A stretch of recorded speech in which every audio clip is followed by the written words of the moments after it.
बहुत बार सुना है हेजिंग करते हैं, हेजिंग करना चाहिए। जी तो जी। ये स्टॉप लॉस के आगे में हेजिंग करने से नुकसान बिल्कुल कम होता है या नहीं होता? तो ये कैसे करते हैं, क्या होता है ये? देखो, ऐसा नहीं कि नुकसान नहीं होता, ही होता है। हेजिंग का मतलब क्या है? हेजिंग मतलब आप इंश्योरेंस ले रहे हो। जैसे हाँ। आप इंश्योरेंस लेते हो तो उसमें नुकसान किस चीज का होता है? आपका घर है, आपने घर के सामने अगर इंश्योरेंस लिया, इंश्योरेंस वाले ने कहा जी ठीक है आपका 2 करोड़ का घर है, मैं इसकी इंश्योरेंस कर देता हूं, कल को भगवान ना करे किसी तरह से दिक्कत आ जाए, भूकंप आ जाए, आग लग जाए, कुछ भी और हो जाए, जो जो उनकी चीजें होती हैं, तो हम आपको इसके पूरे पैसे, जितनी इसकी आपकी जगह की वैल्यू, जगह तो रहेगी, वो तो छिनेगी नहीं, ऊपर जो स्ट्रक्चर बना हुआ है उसका मान लेते हैं, वो 2 करोड़ के मकान के अंदर मान लेते हैं उसकी जो है वैल्यू 60 लाख या 70 लाख का स्ट्रक्चर है, उसे घर के अंदर सामान है जो भी है, हम आपको इसके 70 लाख रुपए दे देंगे। आपको आपके वो 70 लाख के सामने आपसे वो एक इंश्योरेंस मांग लेता है। भाई आपसे एक पैसे मांग लेता है, साल के आपको इतने पैसे देने पड़ेंगे, 10,000, 20,000, 30,000, जो भी आपने कहा। अब वो 20,000 रुपए देकर आपने 70 लाख रुपए का एक इंश्योरेंस ले लिया, ठीक है। अब उस 20,000 रुपए की चाहत नहीं करनी चाहिए आपको कि ये भी मुझे वापस मिलेंगे, क्योंकि वो तो गए पैसे। ऐसे ही हेजिंग होती है। हेजिंग के अंदर क्या है? आपने एक सौदा खड़ा किया, मान लेते हैं आपने कोई भी ट्रेड ले लिया जी, मेरा ये 6 महीने का सौदा है, 3 महीने का सौदा है, कुछ भी एक सौदा, उसके अंदर आपने उसके सामने ऑप्शंस जो होती हैं, जैसे पुट ऑप्शन हो गई, कॉल ऑप्शन हो गई, जो भी ऑप्शन हो गई, आपने एक इंश्योरेंस बाय कर ली कि हाँ जी मैंने इसके सामने, ये आपको बिल्कुल सीधी सीधी चीज बता रहा हूं, इसमें और भी बहुत सारी चीजें कॉम्प्लेक्स भी हैं, लेकिन बिल्कुल सीधा सीधा समझाने के लिए कि इंश्योरेंस के तरीके से आपने बाय कर लिया, तो उसको आपने हेज कर लिया अपने आप को। हेज का मतलब यही होता है कि उसकी डाउन साइड आपने प्रोटेक्टेड कर ली। आपने एक चीज 300 रुपए, आपने सोचा कि भैया ये चीज 300 रुपए के नीचे अगर चली गई किसी दिन तो मेरे को इसमें ज्यादा लॉस होगा, तो आपने उसकी 300 रुपए की एक खरीद ली पुट। अब 300 रुपए के नीचे अगर वो स्टॉक जाएगा या वो चीज जाएगी, तो वो पुट जो है आपकी जो बाई की हुई है, जिसकी कॉस्ट आपने बहुत ही छोटी कोई दी होगी कभी, वो आपको प्रोटेक्ट करेगी उसके सामने। यानी जैसे ही वो स्टॉक 300 के नीचे जाना शुरू करेगा, उस पुट का प्राइस बढ़ना शुरू हो जाएगा।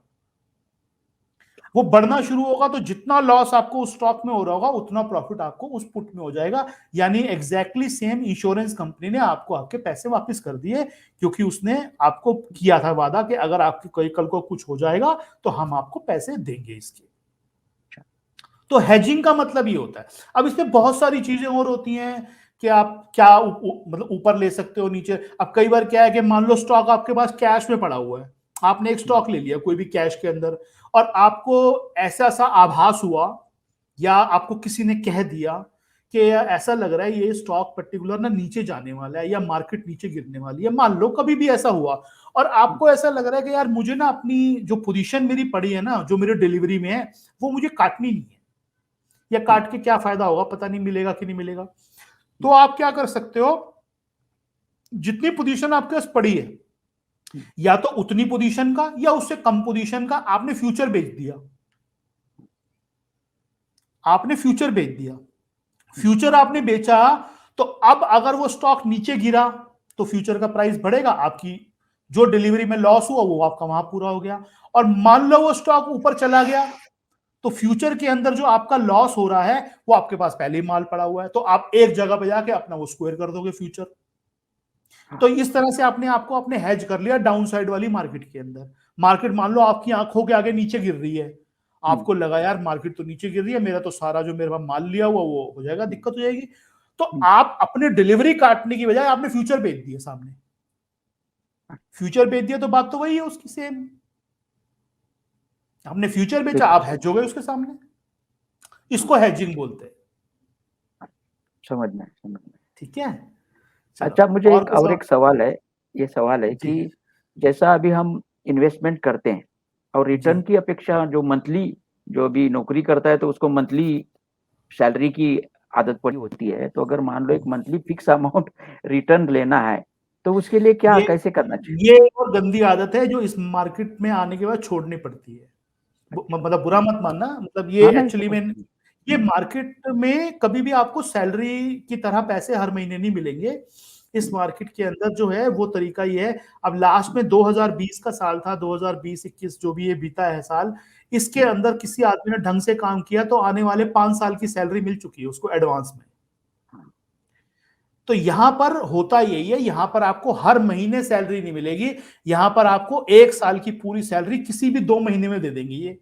वो 2 महीने पहले वाले 2 भी हो सकते हैं और आखिरी वाले 2 भी हो सकते हैं। ठीक है, तो यहां पर हर महीने कुछ नहीं मिलेगा, यहां पर आपको इकट्ठा दिया जाएगा, जब भी दिया जाएगा, दिया इकट्ठा जाएगा और उसके बाद में अगर आप वहां से हटे नहीं तो वो वापस भी ले लिया जाएगा। तो यहां पर सिस्टम ये है कि आप ये सोचो मुझे 10,000 महीना कमाना है, 25,000 महीना कमाना है, 50,000, कुछ नहीं मिलेगा सर। यहां पर महीनों के हिसाब से नहीं मिलेगा, जब मिलेगा इकट्ठा मिलेगा और उसके बाद बिल्कुल शांति हो जाएगी, उसका कुछ नहीं मिलेगा। ये वो वाला बॉस है जो इकट्ठी सैलरी देता है एक ही बार। अब उसका दिमाग खराब हो गया तो जनवरी में दे देगा और नहीं और नहीं हुआ तो पूरे साल बाद देगा, दिसंबर के बाद, लेकिन देगा जरूर, ये पक्की बात है अगर टिके रहे आप वहां पे। तो लोगों के साथ में ये भी आदत होती है कि उनको जो हर महीने वाला चाहिए होता है। कई बार हमारे पास भी क्वेश्चन आते हैं, लोग पूछते रहते हैं सर मुझे हर महीने अगर मुझे 25,000 रुपए कमाने अपनी फैमिली के लिए तो क्या तो निकल जाएंगे? 25,000 रुपए फैमिली के लिए निकल तो जाएंगे लेकिन वो हर महीने नहीं मिलेंगे। बस वो मिलेंगे कभी जरूर, एक साथ मिलेंगे। जब मिलेंगे पूरे साल के अगर आपको 4 लाख रुपए चाहिए, 3.5 4 लाख 5 लाख रुपए चाहिए तो 5 लाख मिल जाएंगे, लेकिन वो 5 लाख किसी एक महीने में मिलेंगे, पता नहीं कौन से महीने में मिलेंगे। हो सकता है जनवरी में मिले, हो सकता है जून में मिले, हो सकता है दिसंबर में मिले, मिल जाएंगे बस अगर आप काम ढंग से करते रहे तो सैलरी की तरह नहीं मिलेंगे, इकट्ठे मिलेंगे। और अगर उसको आने के बाद भी वहां पर रुके रहे तो वापस भी ले लिए जाएंगे वो। ठीक है, समझ में। राइट, बहुत बहुत शुक्रिया सर आपका, आप हमारे यहाँ आए। थैंक यू हमारा सर, सौभाग्य थैंक यू था वेरी भाई मच आप सर।